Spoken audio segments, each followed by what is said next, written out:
I'm Sam. And I'm Kai. Today we are going to play a very fun game. Eee! I love games. Again, Kai is game girl, so we are diving in. Yes, I'm so excited. Today is Pitch a Book. Pitch a Book is an idea that I had a few months ago because we were reading the exact same books all the time. Yeah. It was basically killing our ability to have conversations because we kind of had similar thoughts at the exact same time on all the books we were reading. So we would come to work and the next person would be like, hey, I finished this book. And I would say, yeah, I finished that book. And we'd be like, how'd it go? Great. And we'd have the exact same thoughts. We had the same thoughts all the time. So we were really like struggling to converse about the books we were reading. So we've branched out a little bit, but this game came from that time. And don't worry, that was still really fun. It was really fun. And we still hope to read a lot of the same books here in the future. We've got a lot on our TBR list. We do. Anyway, the idea was that we would each pick a book in secret, which is hard because we're constantly updating each other. And we read together as well. Yeah, we work at the same place and everything. And at work, we read a lot. But we also are on Storygraph and Goodreads a lot. So it was hard to keep things from each other. It was, because putting everything into my Goodreads and Storygraph is one of my favorite parts about reading. I think it's so fun. There are some people who are predisposed to be alcoholics. Kai is predisposed to be addicted to any kind of rating or ranking system. I love it. I think it's so fun. Kai absolutely loves Goodreads or any place that she can mark down like checklists. Your girl is putting so much enthusiasm into checklists. Yes, I just get so excited when I finish a book and I'm like, ooh, what do I rate it? And then I like write a little blurb about it on Goodreads, which also you could be our friend on Goodreads and Storygraph. Ooh, you could be. We'll have to. I don't even know what my name is on Goodreads. It's been around so long. I don't know what it is either. But our Storygraphs, mine is Kai_book. And mine is Sam_book. So if you don't have a Storygraph, you could make one and make it your name _book and be our friend. Storygraph is to die for. It's amazing. It is. And has the best stats. It does. I love looking at our stats. It gives you the ability to track so many different things, and you should be our friend there. You should. And little plug, if you also follow us on Instagram at the Bookyard_pod, we post a monthly recap of our stats using Storygraph. I love it. Yeah, we do. Yeah, we do. Yeah.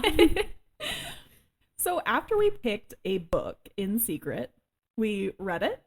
I actually had to wait until Kai was on vacation, and I had been planning it for a while. I didn't know what book I was going to read, but I picked a random book that I had on my TBR list, and I read it. She did the same. We read it while we were apart. Yes. And then the game is to pitch it to the other person to see if it would be something they'd like to read. During our pitches, we will include things like average Goodreads rating, vibes, our favorite tropes, all that kind of good stuff. Yes, and let's throw it back to last episode when we talked about Sam's awful pitch for Fourth Wing. So we're hoping to redeem ourselves a little bit with pitching books today. But like Sam mentioned, we are going to be talking about some of our favorite tropes, and we actually wanted to tell a little story about tropes and our favorite tropes. So to add a little bit of context to the story, we were at work and we went back to the break room where we saw one of our coworkers, Rachel. And let me talk a little bit about Rachel. Rachel is actually not one specific person. Where we do work together and we see lots of people throughout the day, we obviously have a lot of shared stories about people and funny things that happen, especially because a lot of our coworkers love to read as well. So we decided it would be easier to just have everyone be Rachel. Yeah, when we were deciding to start this podcast, we had a few stories that we knew we wanted to tell. This was one of them. And we really didn't want to throw all of our shared like acquaintances under the bus because like Kai said, we know so many of the same people. Yeah. So we invented this person Her name is Rachel, and she is everyone we come in contact with. Everyone and their dog is Rachel. So if we tell you Rachel said something, it could be anyone. It could be the male person. It could be Sam when I'm just not wanting to roast her. Yeah, it could be me. This one is not me. This story specifically is not Sam. It's other Rachel. It's other Rachel. But so we went back to the break room, and at this point I was reading Divine Rivals. Sam had not started it yet, but Rachel was reading Divine Rivals as well. And little spoiler, I'm sorry to spoil, but in Divine Rivals, the MMC actually loses his memory. And that happens at the beginning of the second book. And Rachel was like, dude, that is one of my least favorite tropes, when a main character forgets. And rather than me and Sam being like, troops? What's a troop, man? Asking anything about it, we were just like, yeah. We knew it happened. We knew exactly what she was saying. We knew she was trying to say trope. But neither of us acknowledged that it was wrong. Yeah. We kind of just did the immediate look at each other. Yeah. Try not to laugh. Yeah. Continued with the story. Yes. And then we left the room, actually, on our way out, I think. Yeah. And we could not stop laughing. Because poor Rachel, she is a smart cookie. She is one of the smartest people I know, and she reads so much. So the fact that it was a trope took me out. And that happened about a year ago, and since then, every trope is now a trope. So let's tell you a little bit about our favorite tropes and some tropes that we love to support around here.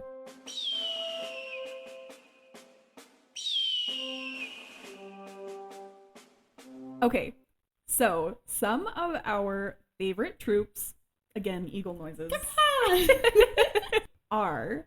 Kai, I've got our list here. Obviously, we're list girlies right now. I've got my notebook out, and we made a huge list of our favorite, least favorite, and thoughts about certain tropes.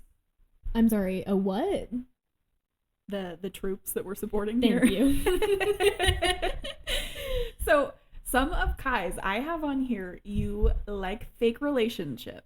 I do. I go crazy for like a let's pretend to date. Yeah, actually, I think most of what we have on here are like relationship tropes. Yeah, they definitely are the easiest to talk about. And I'm going to apologize in advance. We have been talking about tropes as troops for so long that I might accidentally call it a trope throughout this entire episode. That's okay. That's why we gave it some context. We had to tell the Rachel story so they know us. Yeah. But if you want to call them troops, you're welcome to. You can also just be a normal person if you want and call them tropes. Nah. But that's not really how we roll here. Being normal people? Yeah. Then we'll... That's fine. Okay, so you love fake relationship tropes. Mm-hmm. You also love enemies to lovers. Oh, yeah. That's a classic one. Classic. That's first on my list as well. Yes. Enemies to lovers is so good. And I think it's so easy to get bad, too. It is. It's a slippery slope. Okay, your next one is the villain is a good guy. I do like the villain is a good guy, but I actually would love to see a good villain. We've talked about this a little bit, and I'm hoping we can still do a little episode on this as well, but we want to talk about what makes a good villain, and like, because I feel like I really don't see that many. I feel like I just don't trust like a villain who seems okay, because they always end up turning into the good guy. Yeah, I think that there are a lot of villains who don't have great like motivations for being villains, so maybe it's trained us to be like, this guy's got to just be like tricking us. He's a good dude. I don't know why I put that on my favorites. I'm obviously hating it right now. Okay, another one that I have on here that you really like is love triangle. I do like a love triangle if it's a good one. If you really are like, ooh. I don't know if you feel like this, but I felt like Throne of Glass for the first two. It was a good one. Yeah, I thought it was pretty good. I definitely liked in that specific love triangle that she didn't give any doubts about where she was headed. Yes, I did like that as well. There was some flirtation, but she wasn't like specifically going out of her way to make it work with both of them. Yes, I did like that. And maybe it was just because I love Dorian so much, but I was like, I don't know, she might go back to him. It might have been so obvious that it was Kale the whole time. That's okay. I don't know. Give me an outside perspective here.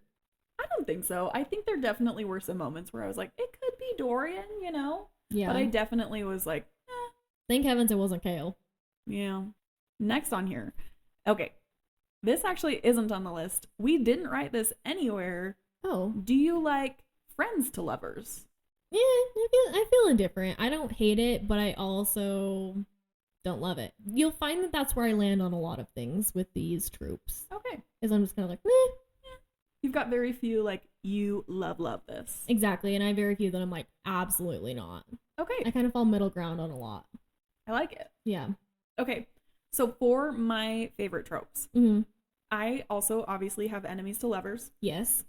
If it's done well. Mm-hmm. I think you actually have to have a substantial period of enemies. Yes. I don't love stories where we're enemies for like, 2 chapters. Right.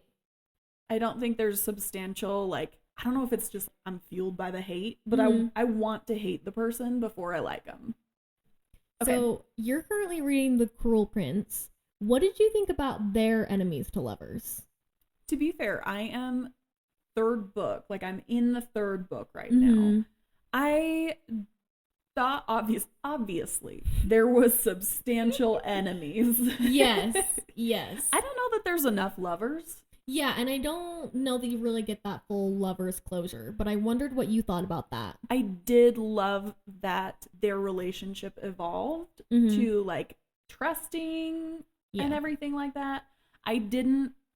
I actually loved when they were enemies. I think Really? it's so fun. Yeah. I love the whole enemies part. I think Mhm. it's awesome. Obviously, there's some like severe abuse in the book, Right. but I didn't mind it. I definitely would have preferred to have more of a conclusion to the lovers part. Yeah. Well, and that was so random. Sorry for just throwing that in, but it reminded me because you're like, I want it done well where they're like actually enemies. And I feel like that's one of the very few books that I've read with this trope that it genuinely is like they are enemies for more than just like a fourth of the book.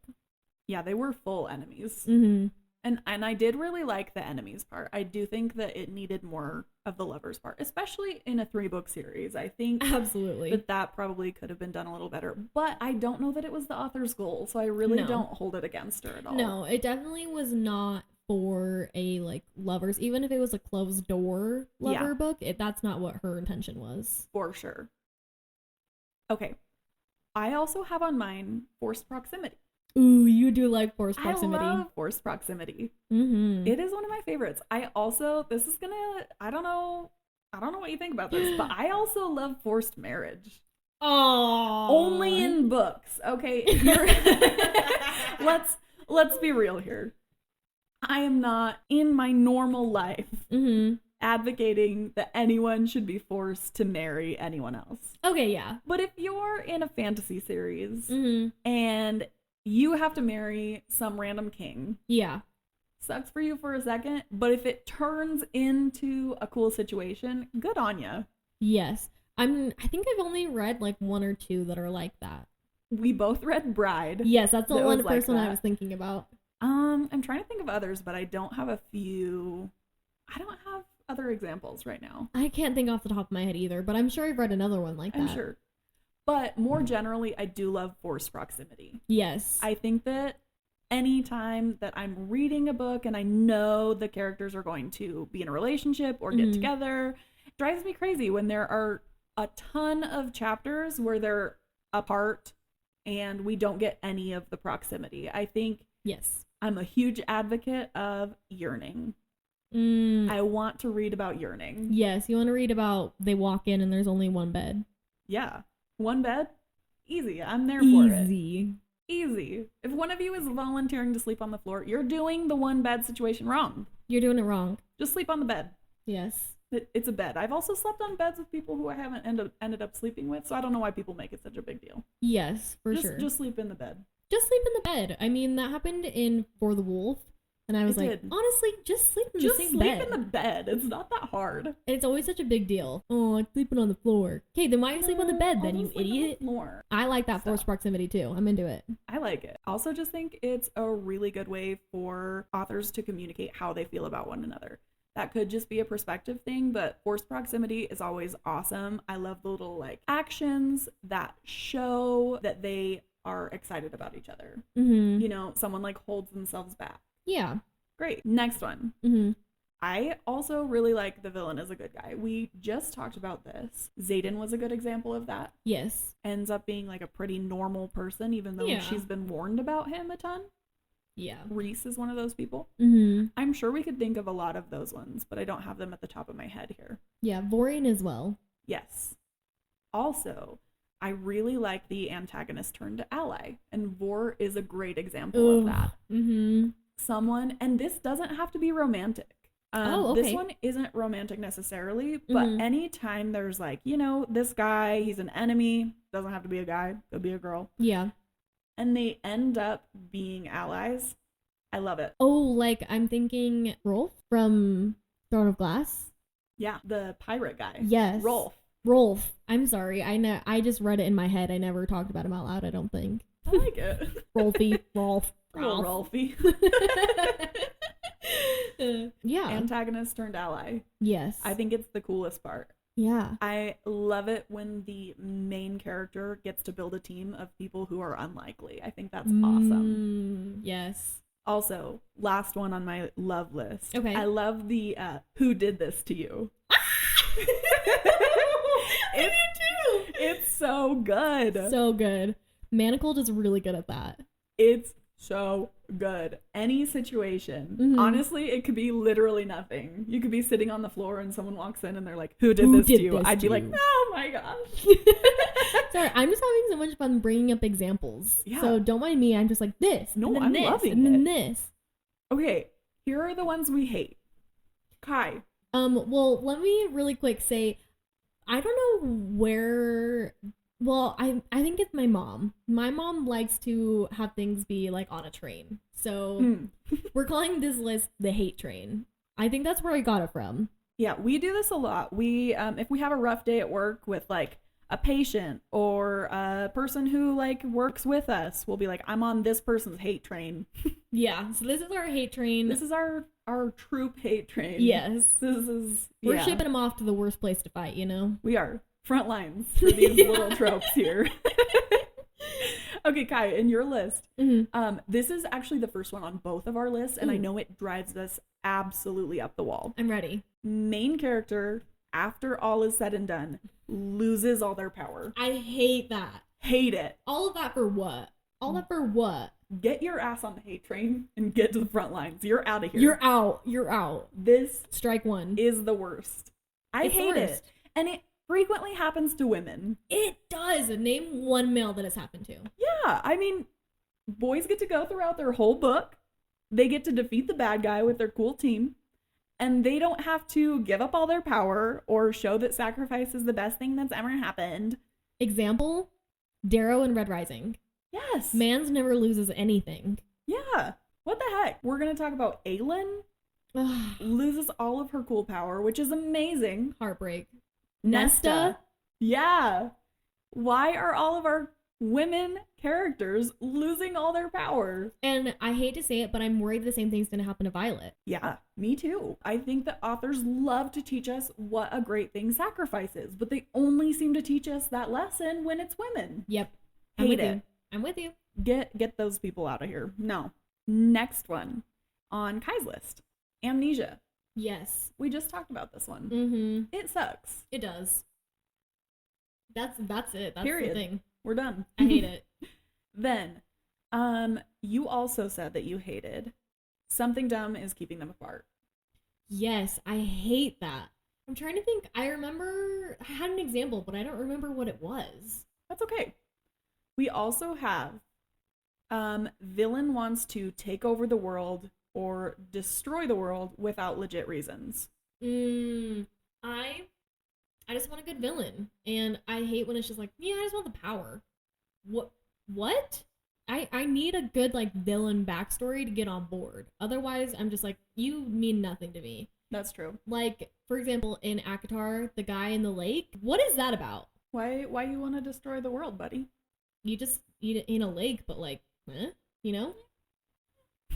Maybe we'll learn more about it, later, but I doubt it. I don't care. Okay.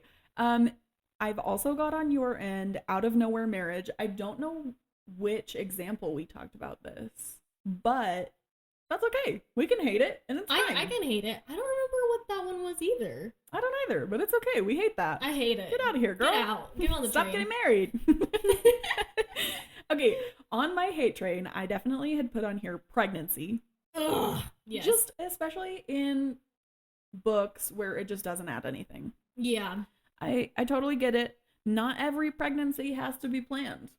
Not all of these books are happening in 2025. Mm-hmm. But if we get a pregnancy that only serves to make someone weak or sad or confused about telling someone or clarifying a relationship status, I don't love it. I'm with you. It happens enough in real life that I'm just like, okay, well. Yeah. I don't care. Old mentor dies. Ugh. I don't like it. It's so sad. I know it's necessary sometimes. Yeah. It's an inciting event. Yes. I love little old mentors. Oh, they're so cute. They're so cute. And I just don't want them to leave, you know? Yes, I get that.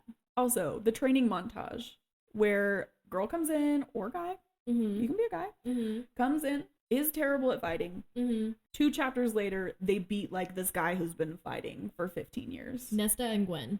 Yeah, Nesta and her posse. Nesta and her posse are a great example of that. They went in there. To be fair, I do think that they spent a fair amount of time there, like, off camera, obviously. Not like... Off camera?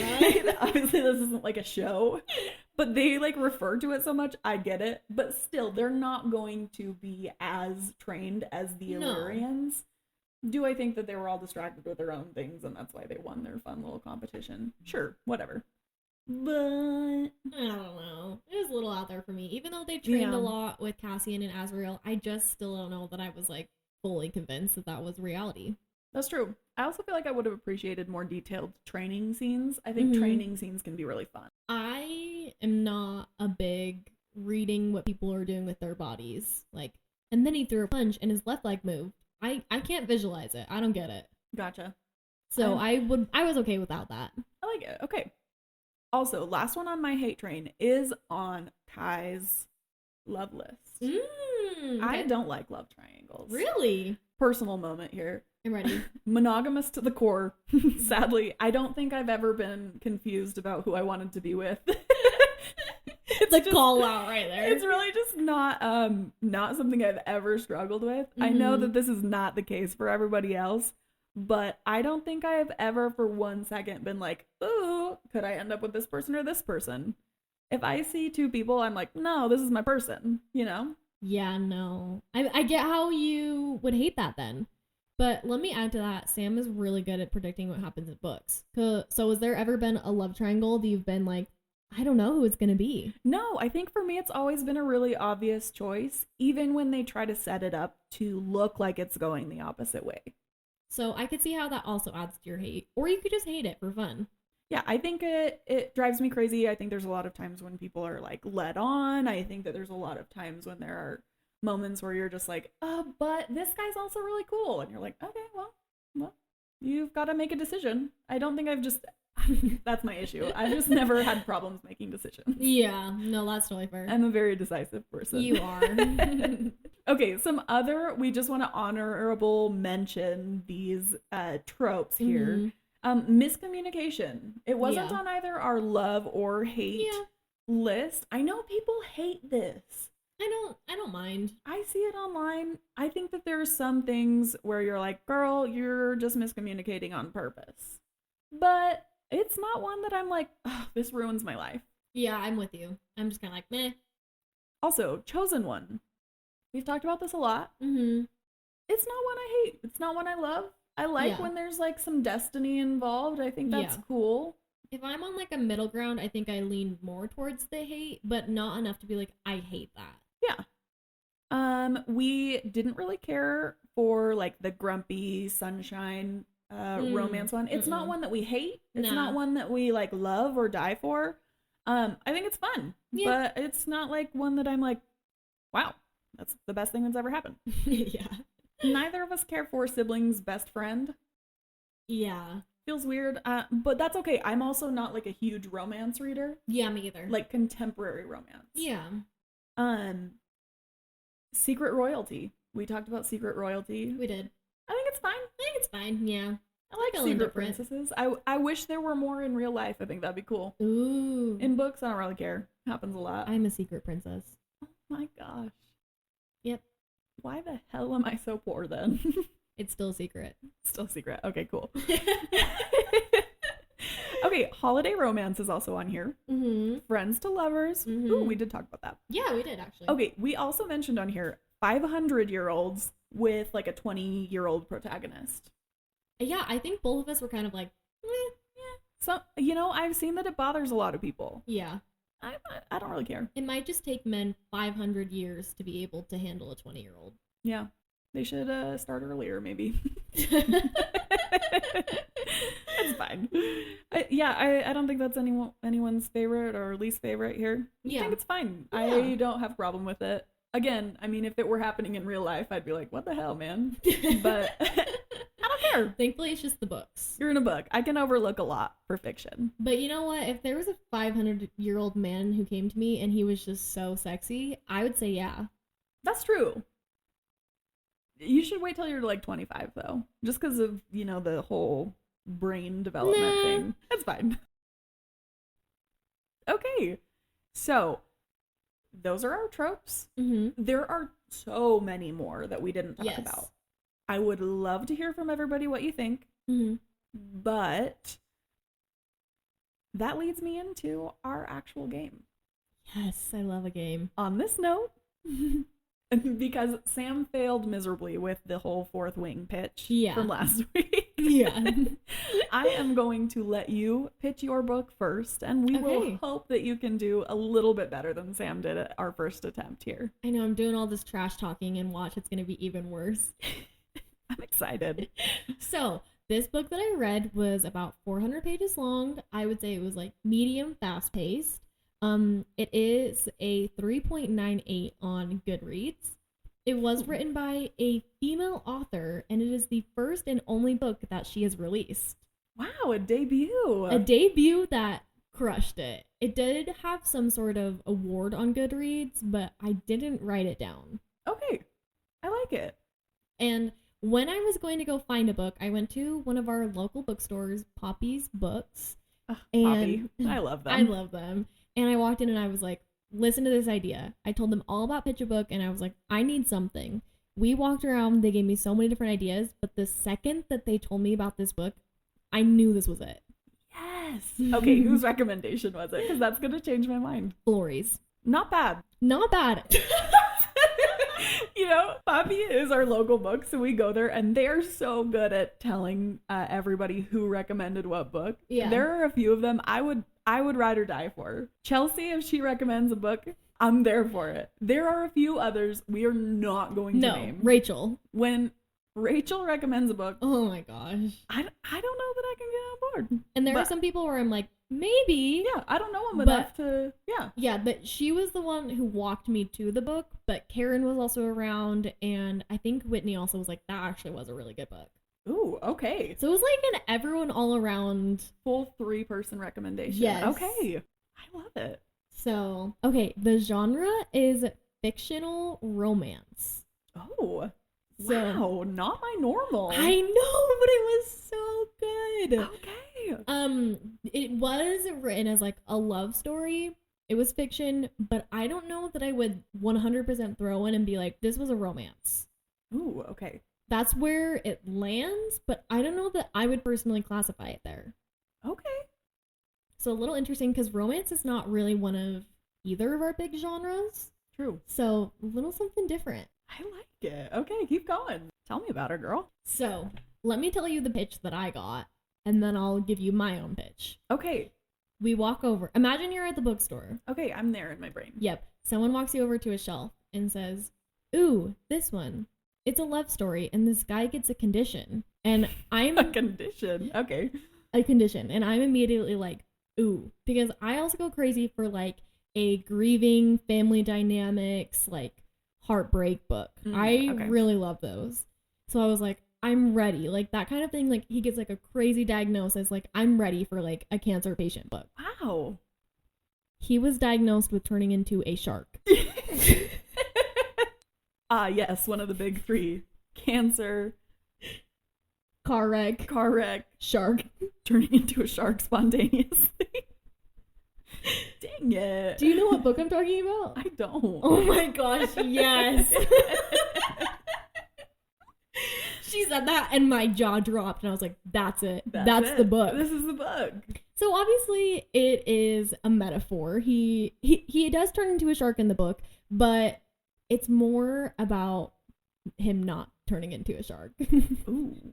I like some metaphors. Yeah, it was amazing. So to give just a little bit, it's about two people who are freshly married and he suddenly starts having some like weird changes in his body, and they go and get some blood work and some MRIs and stuff, and they find out that he has a condition called carcradon carcinius, something like that. It was a long diagnosis. Shark time. But that he was turning into a shark. Ooh. In this fictional world, people have like random diseases where they turn into animals.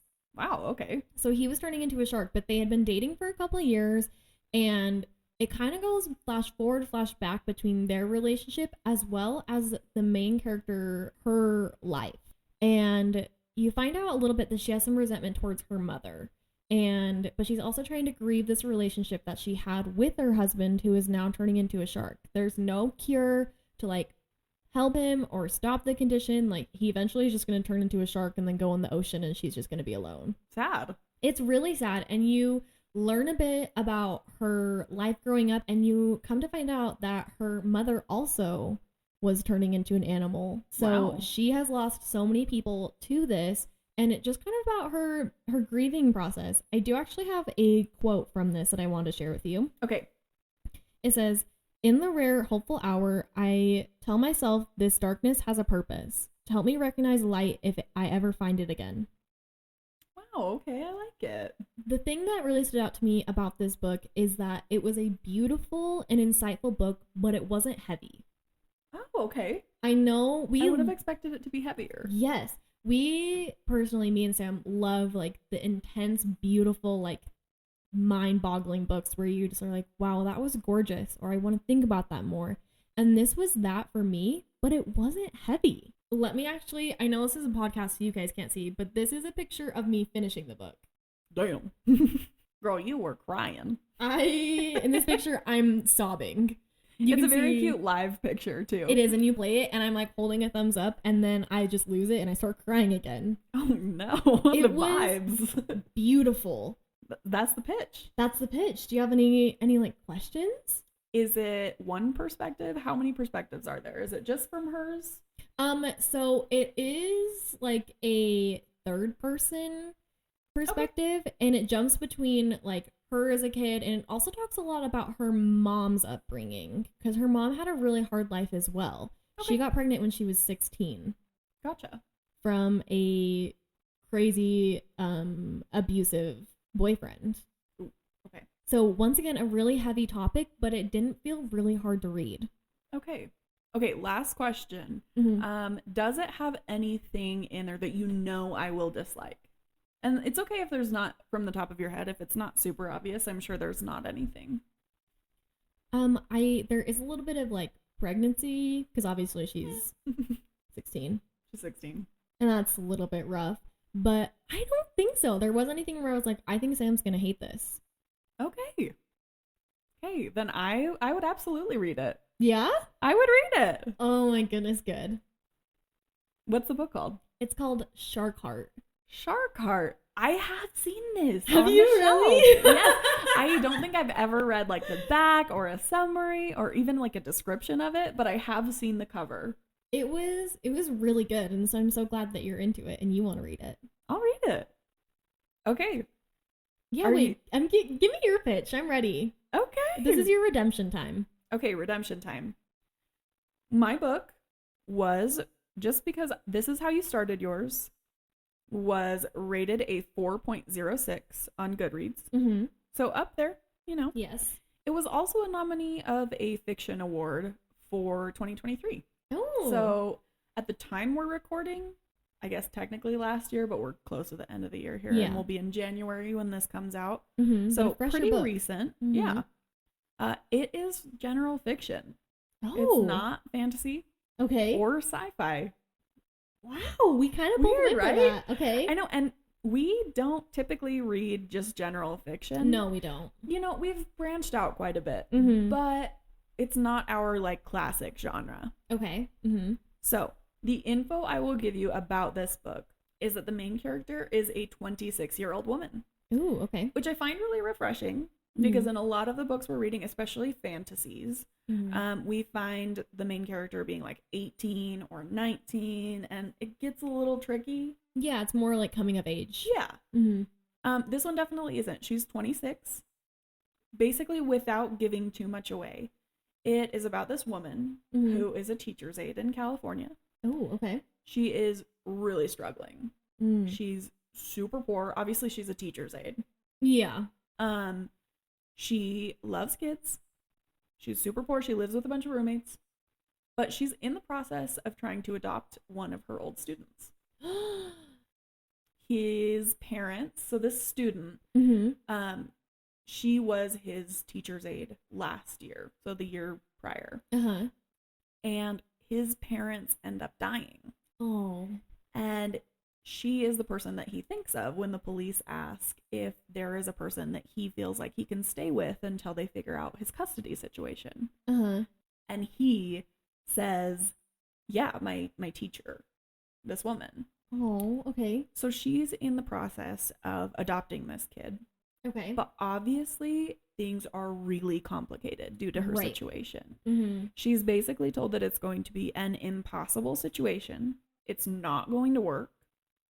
So she's in the process of grieving this relationship, but she's doing everything she can to help him come to terms with the reality of their situation, basically. Oh, okay. But she hasn't told them that they've told her she can't adopt him yet. Oh. He still thinks it's happening. That's heartbreaking. It's so sad, but they play this game together, and it's this very cute little wishing game. Mm-hmm. And they talk about things that they're going to do in the future. And it's Okay. so cute. Mm-hmm. They read all these books together. They're Aw. obviously cute little readers. Mm-hmm. And they read all these kids' books together, and they have their favorite like series and universe. It's so fun.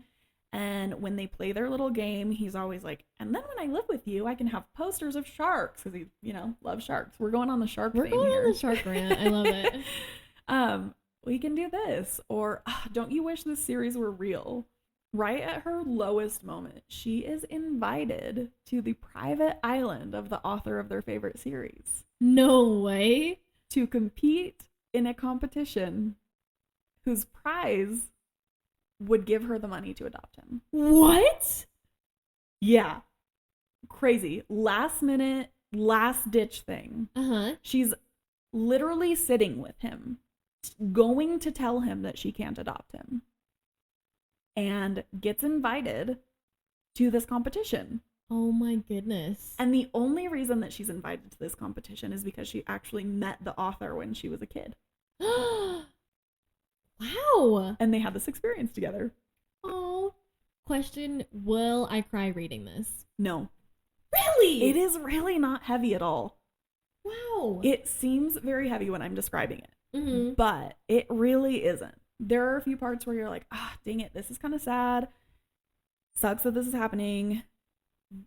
But there really aren't any parts that I would say are so emotionally overloaded that are like that you're going to throw a fit. Oh my goodness. Okay, because I am a crier. I'll cry reading or watching just about anything. I don't think you'll cry. That's so good to know. Okay. It definitely, the vibes are very cozy. Ooh, okay, cozy read. Also just a little magical, because you can't have a person who's this amazing author and your childhood hero and this like reuniting moment without a little magic. I think it's a little magical. Now, let me get into this. There is a romance in this book. Between the author and the girl? No. Dang it. Between the illustrator and the girl. For the book? Yes. For this big series, because it's a children's series. Oh, and does she meet him on the island? Yes. He also lives on the island. Closed door romance? Yeah, it's not a spicy book. Dang. There kidding. was a little kiss scene. Aw, okay. Definitely some yearning. Okay. especially on the main male character's part. Oh, I love However, that. Oh, no. Okay. one part that I really liked about it Uh-huh. was that they were both older than General. So 26 is how old she is, and he's in his 30s. Oh, okay. There is a slight age gap. I'm gonna say probably 10 years. Uh-huh. She's 20? But he's 20. No, she's 26. He's 36. Oh, I thought you said 30. 36, I was like, 38? that's 4 years. No, but there is a little age gap. It would also be like a grumpy sunshine romance. He's grumpy? He's grumpy. Wow, I did not get that impression from your first pitch. Yeah, he's a little grumpy.